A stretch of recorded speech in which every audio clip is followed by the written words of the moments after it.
Alright, welcome to Prokhorovka Historical Battle Mode. Now, you might notice already the lineup here is a little bit interesting.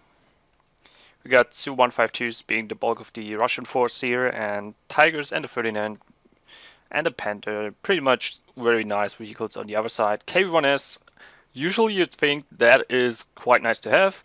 However, do we have one nearby? You can kind of see it. That thing uses the 76mm gun and it's generally crap. You can pan the rear of a Tiger and you got 3 APCR shells to pan the front or the sides, but aside from that you can't really do much. Panthers are no problem, and in general the rear of enemy tanks, the rear armor is always working. Yeah, it's still it's a 76mm gun, and it's a Russian 76mm gun. Enough said. Now you'll also notice the poor little Su-76 over here. I don't even. It'll probably work out later on. I had a battle with almost 15 tanks on the American side with Hellcats, Shermans, Wolverines, and all sorts of tanks around. So that was something. I think 13 tanks maybe. So then you can say, yeah, Su-76 or other tier 2, tier 3 tanks can actually do something. Alright, back to the mode and the battle in general. So we got Prokhorovka here, and in general, let's talk about the balance first. I'd say, from what I've seen so far, the balance seems pretty good actually. The matchmaker seems to put together teams that can win if they do the right thing. And for the most part, the losses I've seen, or the teams losing, are mostly losing because they're sitting around not doing what they're supposed to be doing. And for example, what I've seen, the last battle before this one, I was on the German side and we won really easily. And the reason was that the Su-152s were camping here in the corner, and two of them were up on the ridge at the railroad. No idea why we would stand there with a tank destroyer. Meanwhile, what we're doing is drive further ahead and attack actually, because what you have to do is take the map control. You only have this many tanks, so you have to get the map control. Otherwise, you just get raffle stomped. Camping, not a good idea in this mode, at least from my perspective. And you'll notice this. We're moving, shooting, moving, shooting. Basically what you should do. Now we have a few tanks over there. They'll get overrun rather quickly because obviously they're fighting Tigers and the Ferdinand and all sorts of nonsense. They can't hold this with just the 3 tanks that they have over there. Back to the balance. As you can see, I'm using the howitzer, and that is not by choice. If I would have the choice, I would use the 122mm gun, because in my opinion that gun is way better. The reason for that does not matter at the moment, but let's just say I prefer sniping over being herp derp derp derp with a howitzer. However, the historical battle mode does not allow for this. It only allows for you to use whatever modules it wants you to use. That includes engines, radios, everything, but for the most part it's mostly about the guns. Easy 8, the Sherman Easy 8 will use the 75mm gun, Hellcats use the 75mm gun, the Slugger, the M36 uses the 90mm, but not the big one, the normal one. This tank uses the 122, it's a 122, right?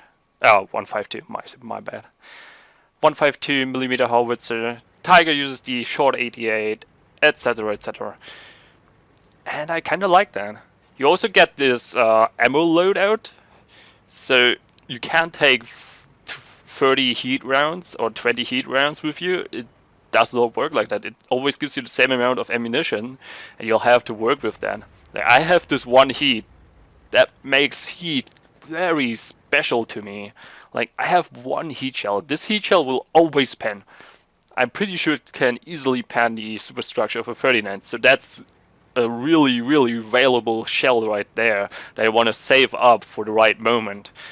AP shells, well, obviously, if you are good at aiming or you got a target like a panther coming towards you, you will probably use an AP shell. If you got a Ferdinand coming towards you and you get no heat available, you'll probably still be firing HE. And especially on this range at the moment, HE is the king. And that's just great. I mean, having to use these guns and modules, it's just awesome. Just look at this. We're basically... There we go. Numbing that tiger away. You basically have to play the game in a way that works with what the game gives you. Instead of being... I can just do this. I know how this works. I have my favorite setup. Now, equipment and consumables is something that you will choose. Aside from that, crew skills work, you get experience points just as usual. Stats do not matter in this mode, to some degree, by which I mean they are separated from the regular stats, so you do not have to worry.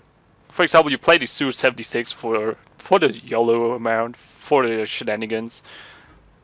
Well, you can do that. These stats will be separated and don't have to really care about that. Aside from that, what to mention? So far I've had fun with it. It's a really different mode from the normal random battles because you have these weird team setups. There we go, using my last heat, my one and only heat for the tiger. I could have used HE, but like everyone knows, HE is this horrible mistress that sometimes just trolls you so hard.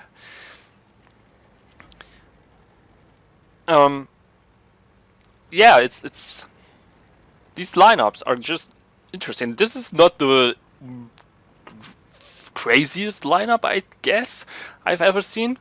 I've seen some horrible shit out there, to be honest. Like, what was the best I've seen so far? 6 German tanks versus 13 American tanks on Erlenberg. Ending in the Tiger II fighting against 3 Shermans, and none of these players were around. I'd say they were about average. The Tiger II kind of tried to angle, but really often failed to do that, and then the Shermans failed to hit them correctly and then still bounce. It was fun to watch. I was already dead by that moment, playing my Panzerkampfwagen 4H.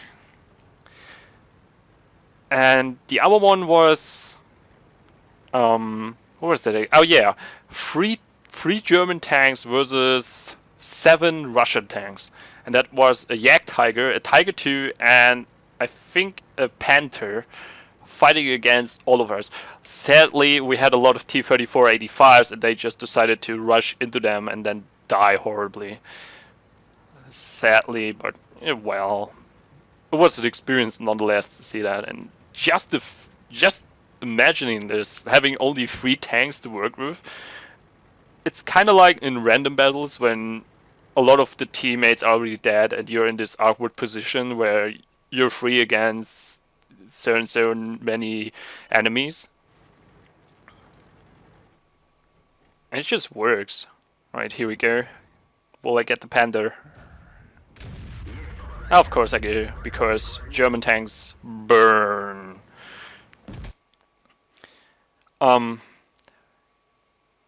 That's basically about it. It's the first impression. It is fun to play. It has a few problems at the moment, which I think are mainly due to the really low population at the moment. And a lot of players are playing German tanks for no reason, while the numbers for the other nations are rather small, which I don't understand, because, yeah, we all know German tank master race, or tiger must kill everything. Everyone knows that's bullshit already. I mean, it's just as much bullshit as Russian bias, oh my god. So, I don't really understand that. I guess it's because the Tiger has the HD model already and shooting stuff with the Jagdtiger. Not so keen on trying that one out. It's slow. still has a high reload, even with the small gun. It uses the small 12-8.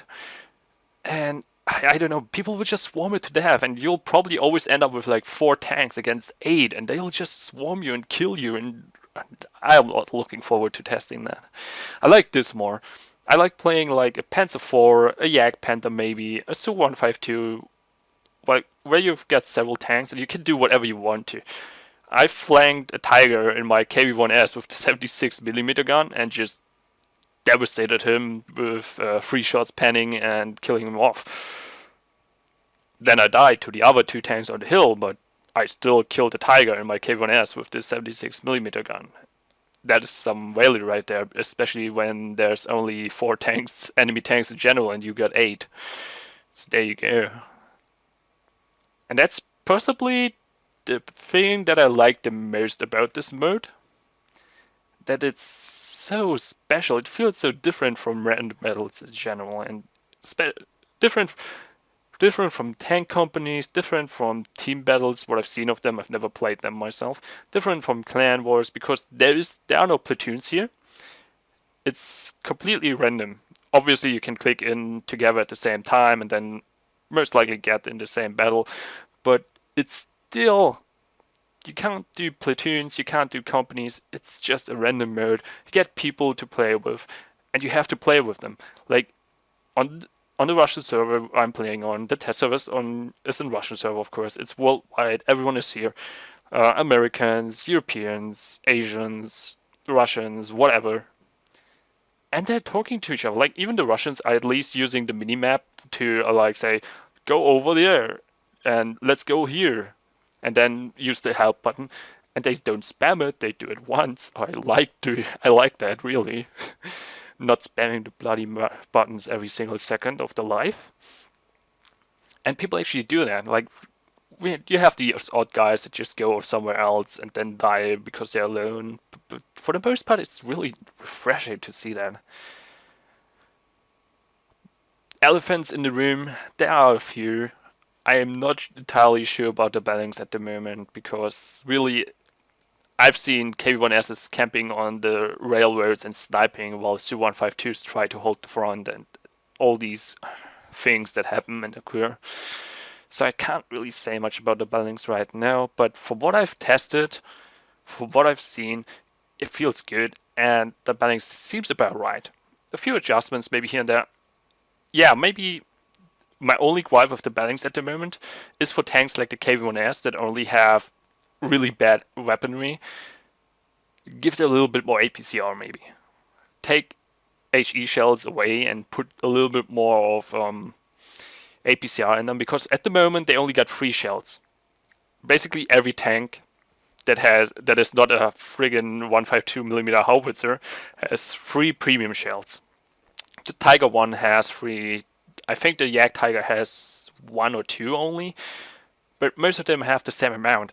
And honestly, tanks like the Panzerkampfwagen IV or the KV-1S that need that to penetrate enemies more reliably, maybe up that to 6 or 8 even, just to give them that edge in battle to actually do something aside from flanking and hopefully killing something or being a diversion. That said, though, I've been on Prokhorovka on the German team with my Panzer II, and I got my 2k something spotting damage. So go figure, even a tier 2 against tier 7 tank destroyers can do something. So yeah, I'm looking forward to testing more of this, seeing more of it, because right now we got these 3 maps that are basically the regular maps we already have. There will be more maps, and there already is a small leak on FTR where you can kind of see at least the icons of these upcoming battles. And I remember still when Storm said that there will be special maps. They're in the making. Kursk, I think, is one of them. Stalingrad is, from what I remember, another one. Outskirts of Moscow, and all sorts of stuff is coming along. And these maps will be way, way different, because they will be adjusted to this kind of gameplay, this kind of stuff where you have, I don't know, 10 KV1s and 4 Other way around. 3 KV-1s versus 4 Panzerkampfwagen 4s with small guns and Panzer 38Ts and all sorts of nonsense on the German side with 12 tanks, 13 tanks. And the KV-1s are in the forest and you have to take them out and the base is behind them. You cannot cap the base. Ninja cap is not an option, and you have to figure out how to get these KV-1s out of the forest or kill them or yes, please, more of that. You can already see what lies ahead in this mode, in this very early version with maps we already have for the longest time. And I'm excited. I'm actually a little bit hyped. It's scary. I hate being hyped for something. I should keep an eye out for that. Getting hyped is always a bad thing. Oh wait. I've kept you here long enough. See you next time.